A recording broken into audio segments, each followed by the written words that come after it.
everybody. My name's Tony McClinton. I'm alcoholic. Tony! My dry date this time around is July the 20th of 2022. I'm extremely grateful for that today.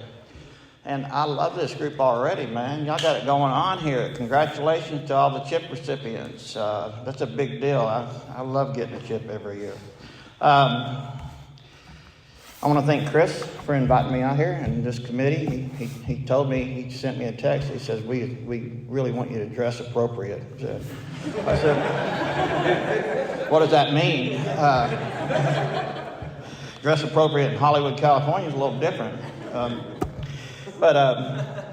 You know, it's an honor and privilege to come do anything for Alcoholics Anonymous, and I'm one of those guys that don't say no. You can't say no in here. You just got to keep doing it, right? Alan, thank you. You made me look good.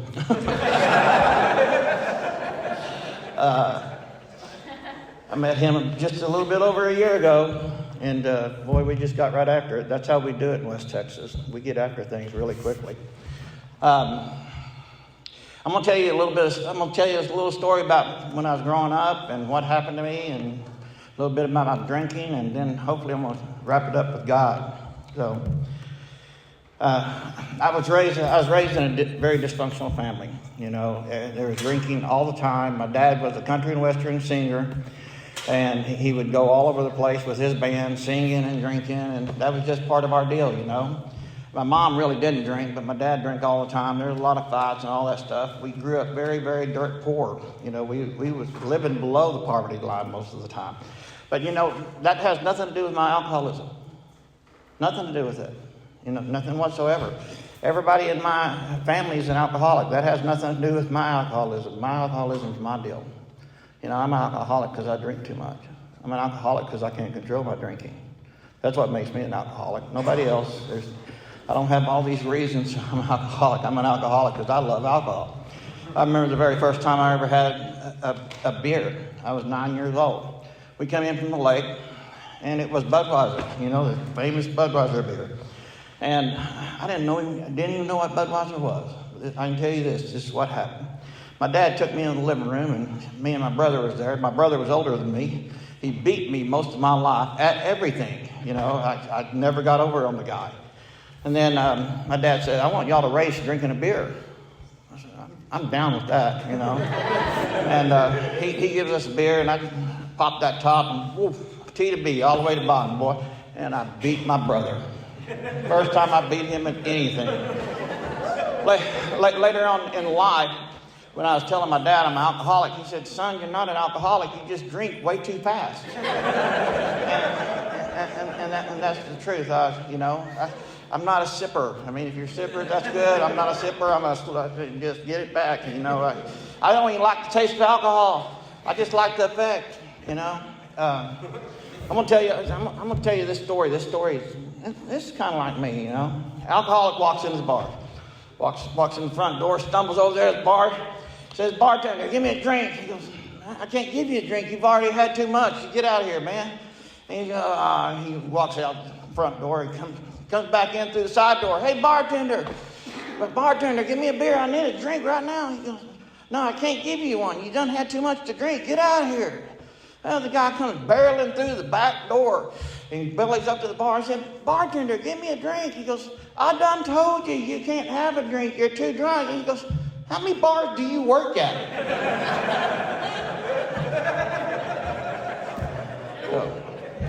So back to my childhood after that drinking, you know. That's the way I was, you know. I'm a blackout drinker on top of that. Anybody a blackout drinker? I love blacking out. Never know what's going to happen, but something's going to happen. I'm a blackout drinker that loses his car all the time. I never could find it, you know. And then when I did find it, I had to do that walk of shame out there to go walk around and look for the blood and stuff. Man, some of them times are scary. So I went through high school because I don't have much time. I want to get to God pretty quick. I went through high school and just drinking as much as I could when we could, parties, just normal, what you'd do, you know. And when I turned 18, the drinking age in Texas was 18. Now, I got pulled over from the time I was, 15 to 17 a lot. Well, the cops just throw your keys in the trunk and say, walk home. I said, well, not so when you turn 18. They want to put these little bracelets on you and take you to jail. And I ended up getting 12 DWIs. I was real. So I got 3 within the first 45 days of turning 18. Let's get it. And they put them all 3 together, and I got 6 months of probation, slap on the hand, no big deal. And, well, you got to go to AA. I go, well, what's AA? Well, it's where people that have alcoholism go to meet. I said, oh, okay. I said, what I got? You got to go to 3 meetings. I said, I can do that standing on my head. And so I go to the first meeting, walk in, I'm drinking, because that's what I thought y'all did here. Y'all come to drink normal, y'all try to figure out this deal. Which I didn't know was a deal. I thought y'all just went there to drink. I thought it was like a bar. And they told me I had to leave. And I just said, just sign the paper, please. And you said, I got to go to 3. And the next one I went to was kind of unique. Because I'm 18 years old, and I walk up, and this guy named Elkie. Elkie was probably 170. Elkie had to speak with one of those deals because his esophagus was gone. And he's the first guy that walked up to me, just like all of y'all right here shook my hand when I walked in. Elkie walked up to me, and he goes, what's your name? I said, my name's Tony. How old are you? 18. And I wished I would have understood what this next sentence was. I wished I could have got this at 18. Because the next 10 years of my life was pretty much torture. Y'all know what it's like. Everybody knows what it's like. Started racking up all these DWIs. I got a rap sheet this long, and everything on that rap sheet is 100% of it is 100% is alcohol related, whether it be fighting, PI, DWI, whatever. Everything was due to alcoholism. I haven't been in jail since I come to Alcoholics Anonymous. That's a big deal. That's a real big deal. That's a good record. I'll tell you a few other things. I figured 12 DWIs would qualify you. I'm going to tell you a couple stories. Since I'm in Florida, I'm going to tell my boat stories. I got a whole bunch of stories, but I'm going to tell boat stories since I'm right here by the water. So, one time, I decided to do a geographical, and I decided to move out to another state, West Coast state, California. So I don't like California now, but that's where I went. I was going to go be an actor. That didn't work out too well, but I was out there and I met this guy, and we was really good friends. And he had a Skeeter bass boat. You know what a Skeeter bass boat is? It's a floating device that sticks up about the water about that high. Okay, we decided we're going to go take that boat, go put it in the water in the Pacific Ocean, and go shark fishing. Sounds like a good idea, I mean, have you ever ate shark? It tastes really good. So we go out there, and we're drunker than Cooter Brown. On the way down to the Marina Del Rey, we stopped at this little hog farm where they kill the pig and fill it up with blood, and we're knee deep in this. We get out there, and then we're catching mackerel right and left, just filling up the ice chest, just drinking beer, having a good old time. And then we throw this shark rig out there. Well, of course, Jaws come up, and he hooks onto that rig, and I got it in my hand, and then he just charges the boat, and he hits the boat, and I'm going, man, I'm going. This is just like Jaws. I was not a scuba diver at the time. I love sharks now. I play with them. This shark, we're at a Skeeter. it drags us so far we can't see land no more, you know. And, you know, I'm not as drunk as he was. So we finally get the shark in. And I said, he wants to go this way. I said, man, it's this way, I promise you. I said, if you go that way, we're not coming back. And I said, I'm a Boy Scout, and I know what you do with the sun, you know. So we go back, we get back, and, you know, that's boating number one. Here's the second one. I was 18 years old again, and I quit school when I was 15 years old. I quit school in the 9th grade because, like I said, we was raised in poverty. I went to work to make money. So out there where I live, what you go do is you become a roughneck. You go working on the drilling rigs. That's what Midland, Odessa is famous for, all the oil. You know, there's very good jobs out there, high-paying jobs. I'm 18 years old, man. I got 5 cars and a brand new boat. So we decided to go water skiing in a lake.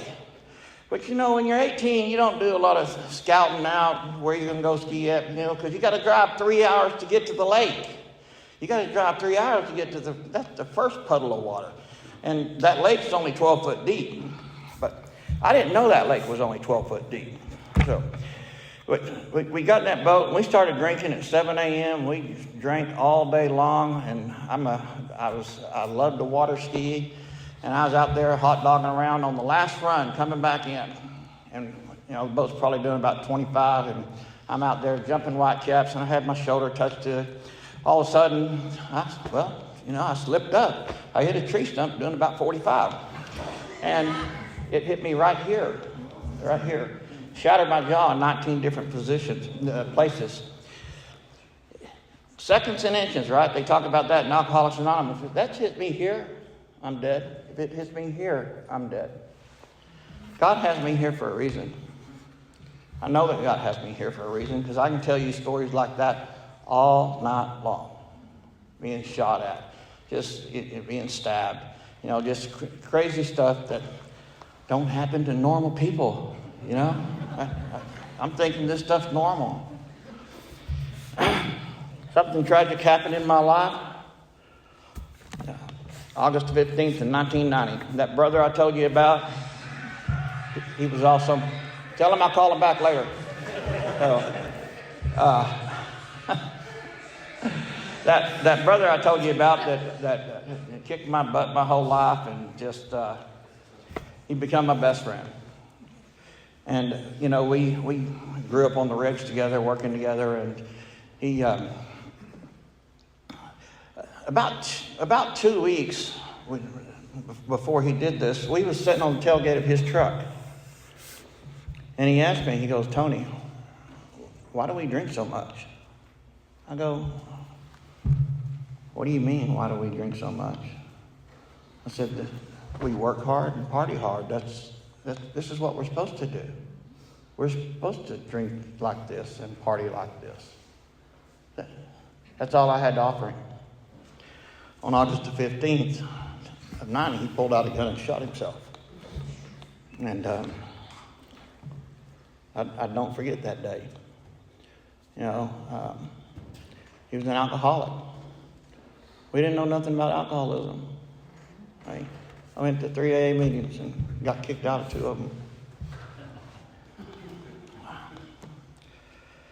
From August the 15th to December the 1st of 1990, I didn't draw a sober breath. And at this time, I was the biggest anti-drug dude in the world, okay? My mom put these drug posters up all over my bedroom. I had like 400 of them. Don't do drugs, idiot. I said, okay, well, I'm just going to drink. And I was just a drinker. I learned to do drugs after I got to AA. I'll tell you about that here in a little bit. So I made it to December the 1st. I woke up in another one of those blackouts. I was at a very busy intersection in Odessa, Texas, 52nd and Grandview. And I woke up, my foot on the brake, and I'm sitting at this stoplight, and I don't even know how I got there or what's going on.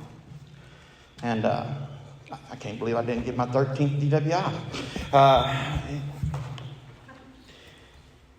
I pulled over into the 7-Eleven parking lot, and I just got to thinking. I said to myself, I said, Tony, if you don't get a hold on this drinking, you're going to just end up like your brother. You know? I wouldn't have killed myself, but I'd have found a way to do it, you know? And drinking will do it to you, you know? Well, this disease will kill you. I get tired of burying people. I hate it. I hate it. So here's the funny part. I called my mother. I said, Mom, there's this place you go if you have a drinking problem. It's called Desert Springs. It's a treatment center. I didn't know it was a treatment center. I thought it was a psychiatric hospital because I thought I had a psychiatric problem. I didn't think I had an alcohol problem. I just drank too fast. So, according to my dad. So, my mom tells me, Tony, you can't go there. They will brainwash you.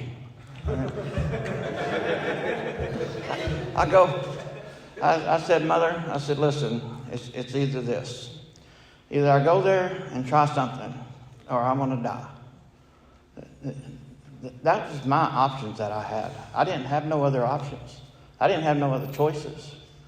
I was fortunate enough to make a little bit of money.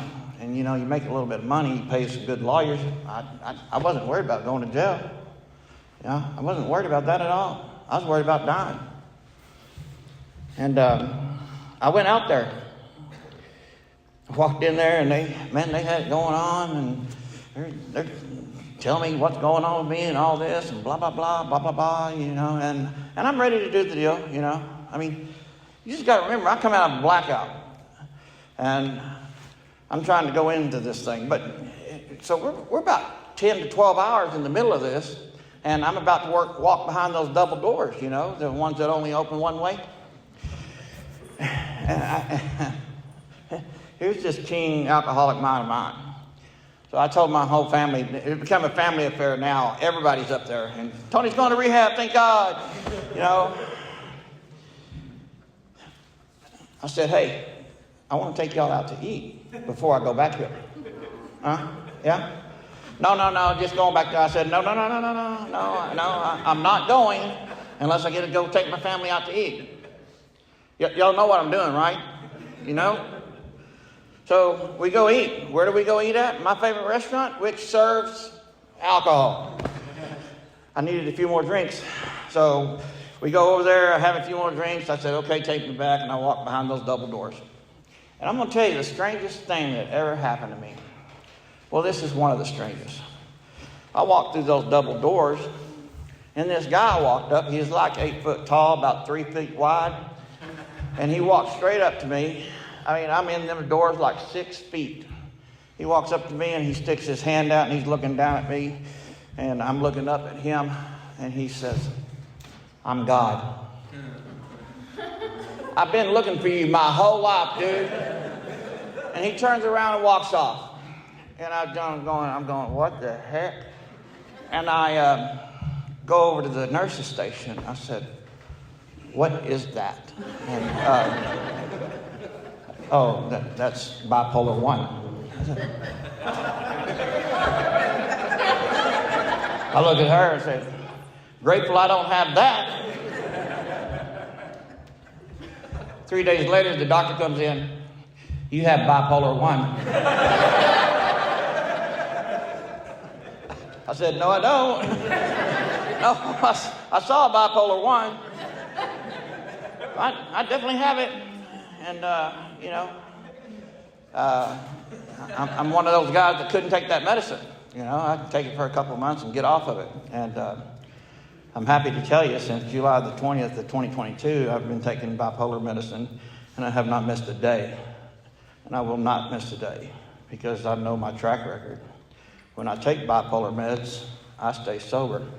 When I stop taking bipolar meds, I use. It's that simple. But that scared the crap out of me when he told me that. So I just fought it. I fought that for 32 years because of this guy that's 8 foot tall. Because I didn't never think I was God. It just blew my mind. So that's December the 1st of 1990. I'm going to try to talk to you about my tour through AA. And as soon in that rehab, they took the alcohol away. They gave me a big book, and then they told me I'm going to these meetings. I'm going. I'm all in. I'm all in. Because remember, I don't want to die. I don't want to die. I want to live. I'm 100% in. I'm going to meetings. Pretty soon, I'm becoming Mr. AA. Everybody's liking me. You know, I'm 90 meetings in 90 days. I'm going to go to 180, man. You know, just go. You know. A lot of people say meeting makers make it. And I'm here to tell you, not all of them do. You know, not all meeting makers make it. You know, there's a program.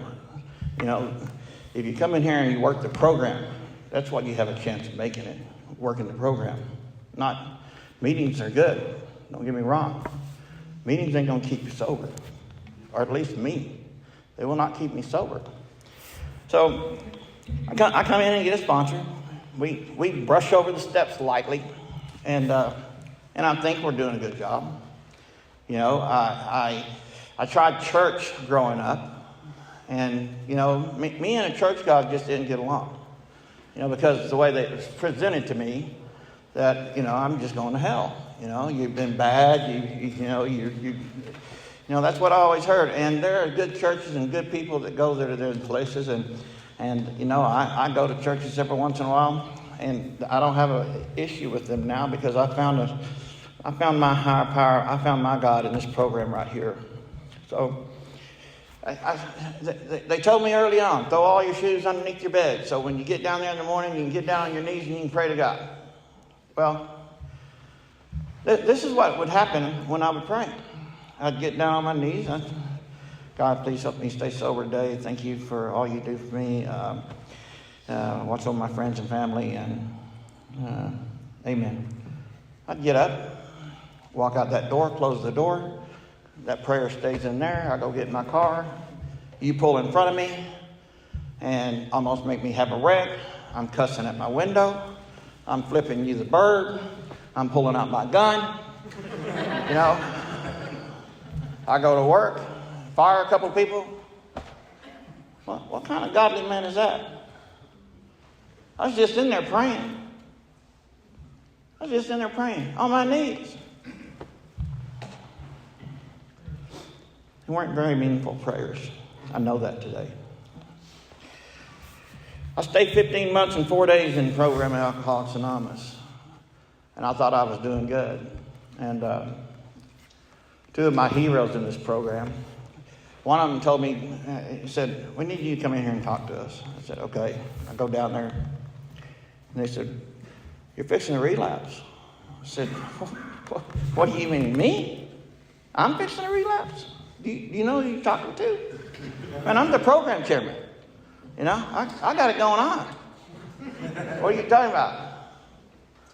Okay. 60 days later, I was drunk. Them old timers knew what they was talking about. Then I come back in the program. Let me tell you about that relapse here. This teen alcoholic mind. And they told me no relationship for a year. I said, cool. No relationship for a year, guys. I did that. None. Zero. Boom. And on December the 7th of 1991, I met her in AA. I was married 24 days later. Yeah. Odds are good. Goods are odds.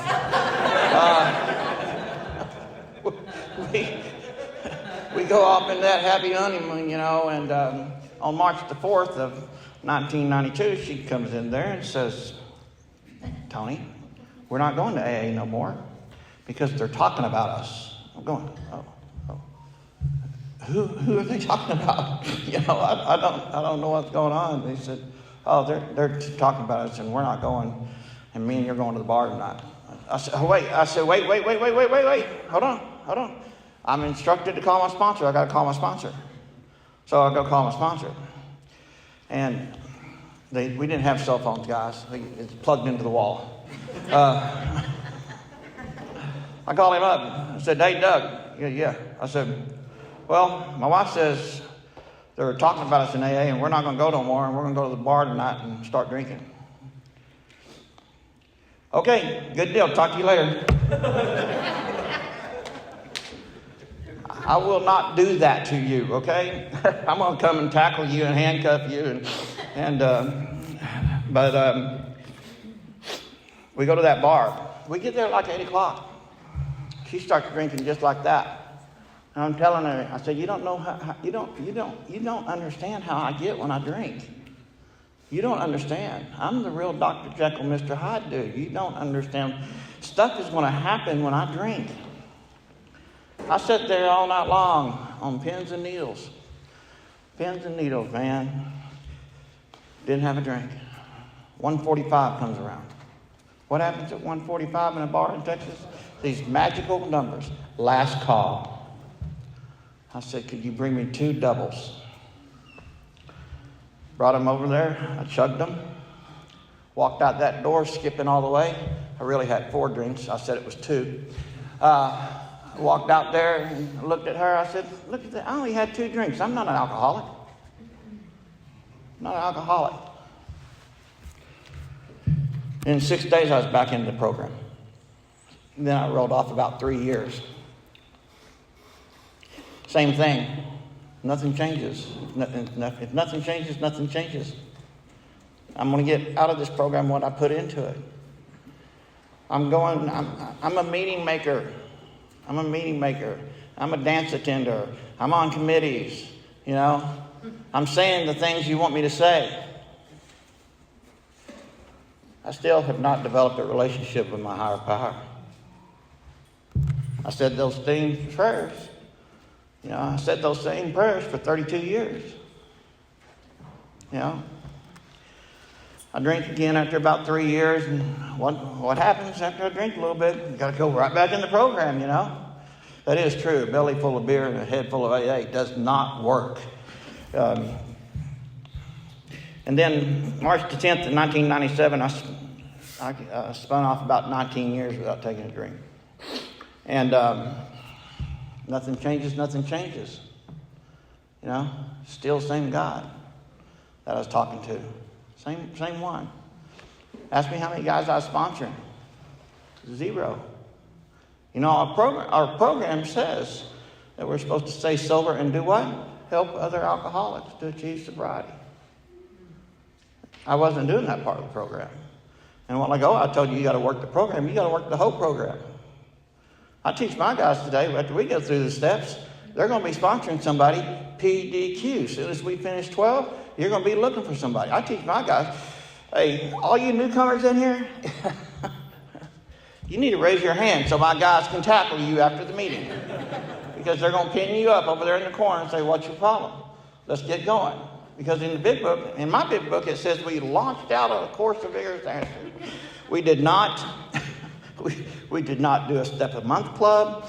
We didn't. That's not the way it is. I drank alcohol after the 19 years, and then once again right back in the program, and then I spun off another 5 years. And nothing changes, nothing changes. Same thing, same God. I had a really good sponsor that I admire. He's the best sponsor in the world. His name's Roy Bell. Roy Bell. Every time he says to say his name 3 times every time I talk. I just did that. And he went to the big meeting in the sky. And so it's 2018, and, he dies.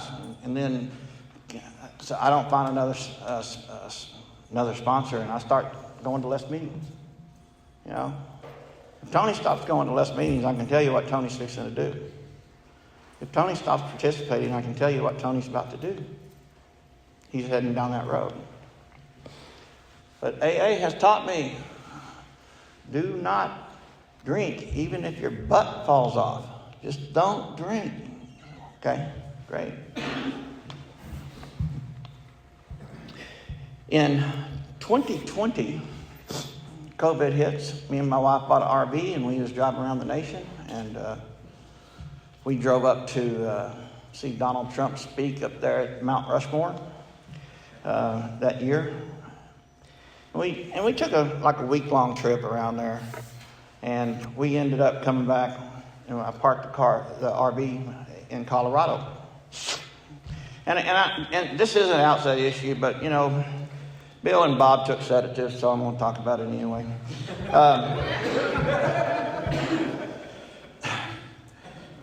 In front of this RV is this big old building over there, and it says dispensary. And I do not like marijuana. I hate marijuana. I only smoked it twice. I was 16 years old. Now I'm 55, 55. This is the thought. It's just like in the big book. Suddenly this thought came to my mind. I'll tell you what that was. That was because my lovely wife over here of 25 years, she's been with me 25 years, unbelievably. She has 28 years of sobriety, consecutive. So I had her beat for about 19 years, but now she runs the house.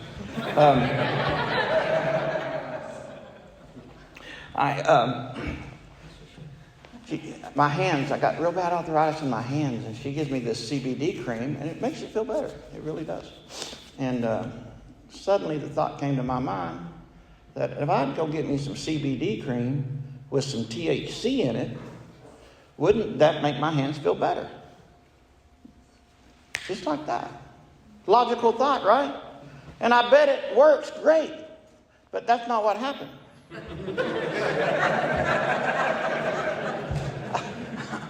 I walk into the dispensary, first one ever. I walk in there and I bought everything they had. I bought gummies, I bought vape pens, I bought suppositories, I bought it all. I bought stuff you pour on food, I bought it all. Everything. That hand cream sitting right there, I didn't buy none of it. Zero. Went over there and took me a gummy. Then I took another. Then I looked at my wife and said, I'm going to do this the rest of my life. I done found the answer, Kenny. I won't get no DWIs. I just got to find out where that magical THC level is, because that's what the ladies in the store said. You got to get a THC level. Man, I can't manage alcohol. I can't manage THC.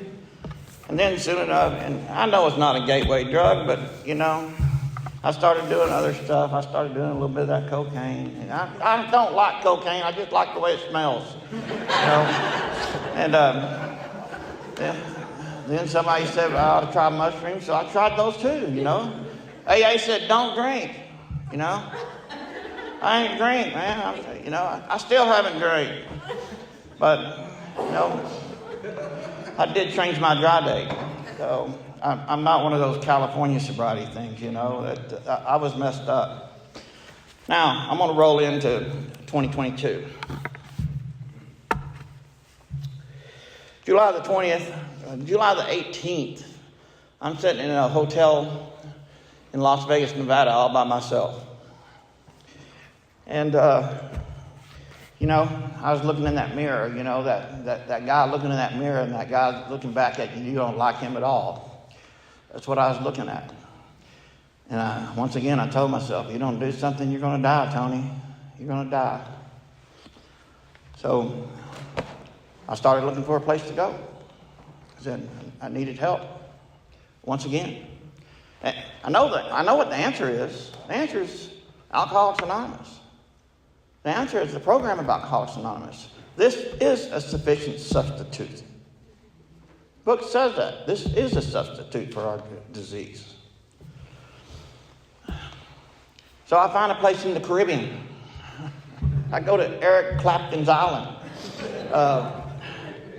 Because I told myself, if I'm going to go someplace, I'm going to go someplace I like.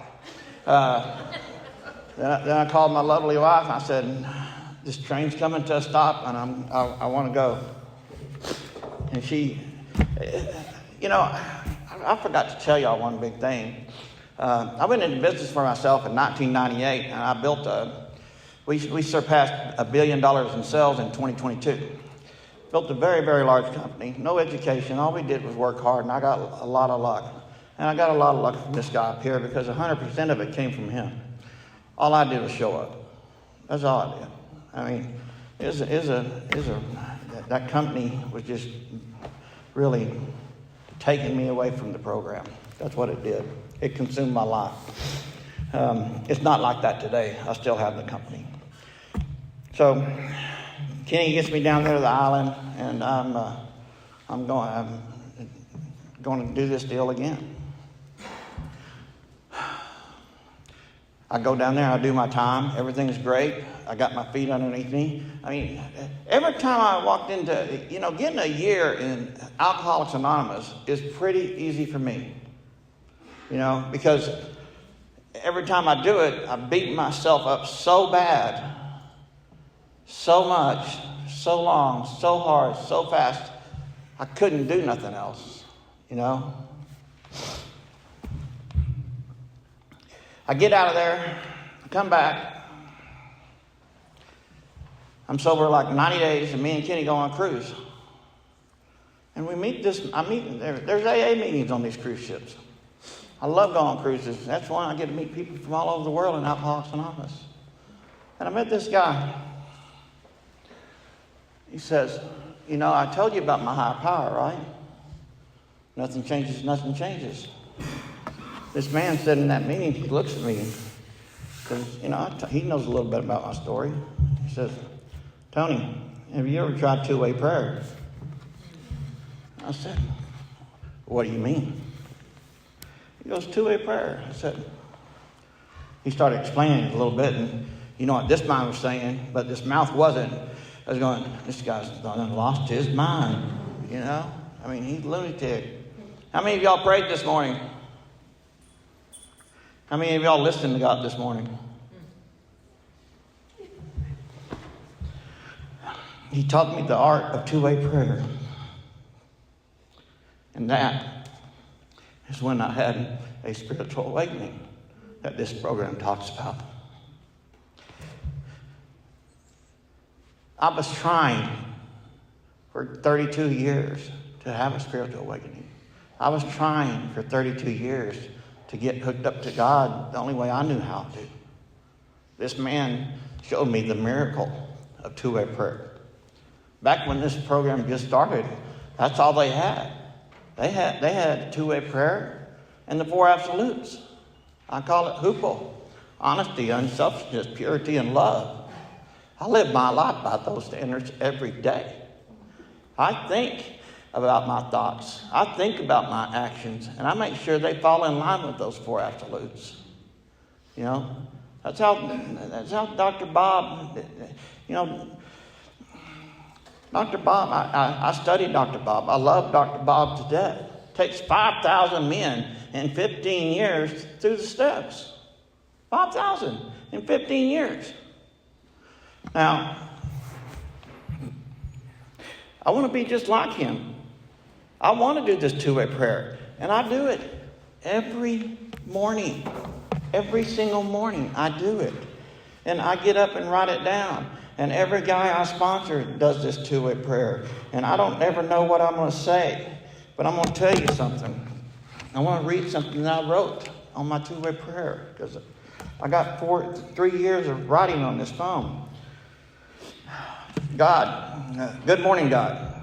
Today, I acknowledge the truth that I'm struggling with alcoholism, that my life is driven by self-will and feels out of control. I turn to you, my higher power, and ask for relief from this chaos. I choose to surrender my struggles to you, freeing me from the bondage of self and alleviating my difficulties so that I may more readily carry out your will. Help me to reflect on my life as it was, recognizing that my character flaws stem from self-centeredness and must be completely transformed. Grant me insight into my shortcomings and guide me in making amends for the harm I've caused, including those transgressions I may have forgotten. I seek to follow your will throughout my day and correct my mistakes as they arise. Having experienced a profound spiritual awakening, I desire a conscious connection with you today. Assist me in aligning my actions with your will and show me how I can serve others. Help me to embody and uphold the principles of the 12 steps in every aspect of my life. I wish for all of this to serve a greater purpose, carrying out your will. In your name I pray, amen.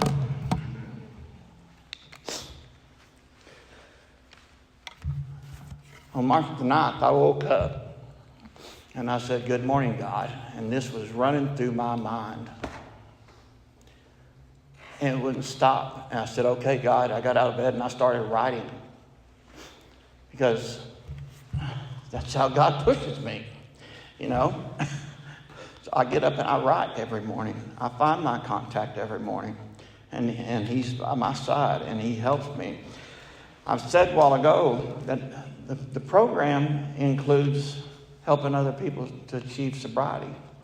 You know, I never sponsored people before. Right now I have 13 sponsees. And I tell you what, I love these guys to death. I brought 2 of them with me, so they wanted me to be honest. So, and then my wife's here, so I can't lie.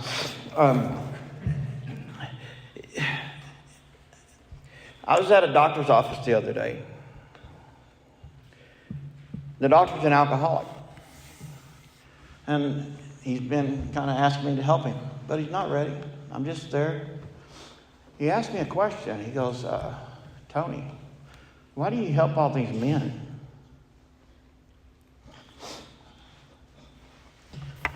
I looked back at him. I said, I don't help them. They're helping me, buddy. You got it the wrong way. Because I finally realized that this program ain't about me. This program ain't about you. It's about you. It's about all of you. I'm just a part in here. My sobriety, stop using, is just one part of this program. But when I stopped for just enough time to realize that this whole program is about all of y'all. That's the gift of this program. That's the gift. Because my program revolves around my selfishness and my self-centeredness. And when you got 14, 13 sponsees, you don't have time to think about your life. Yeah. Oh, my girlfriend called me. I'm going, yeah. I love that. I love that. I love when a sponsee calls and, okay. All right. Okay. I'm going to tell, I'm going to tell y'all one little fable real quick because she just said I got 2 minutes. Here we go. This little boy is running down the fence line. He's running up to this farmer, and he runs up to the farmer, and he goes, man, I seen that dog over there. You had some puppies. And he goes, Mister, I want one of those dogs. And he goes, well, son, them are pure breed dogs. You can't have one of those dogs. I said, well, he said, they're expensive. He said, well, how much are they? He goes, well, how much you got? And he said, well, I got 59 cents. He goes, well, they're more expensive than that. And he goes, well, how much is it to look at the dogs? He said, farmer's being smart. He said 59 cents. So he runs up there, and he's up there by the little pen where the dogs are, and the mama dog comes out, and about 4 or 5 other good-looking dogs come out. And then out comes this little runt that falls down the stairs, and, he's not doing too well. And the little boy goes, that's the one I want right there. And the farmer goes, you don't want that one. You don't want that one. He's a runt. He can't run very fast. And then the boy pulls up his legs, and he shows him his leg irons. Because that little boy couldn't run fast either. And he goes, and then the farmer picked the dog up and brought it over here to him. And he gave him the dog. And he said, the guy asked him how much for the dog. He said, it's paid in full. We're just like that in Alcoholics Anonymous. That runt comes in. We help that little runt. Pretty soon that runt is running around. Here comes that other runt. That runt jumped on that runt. Thank you for my sobriety.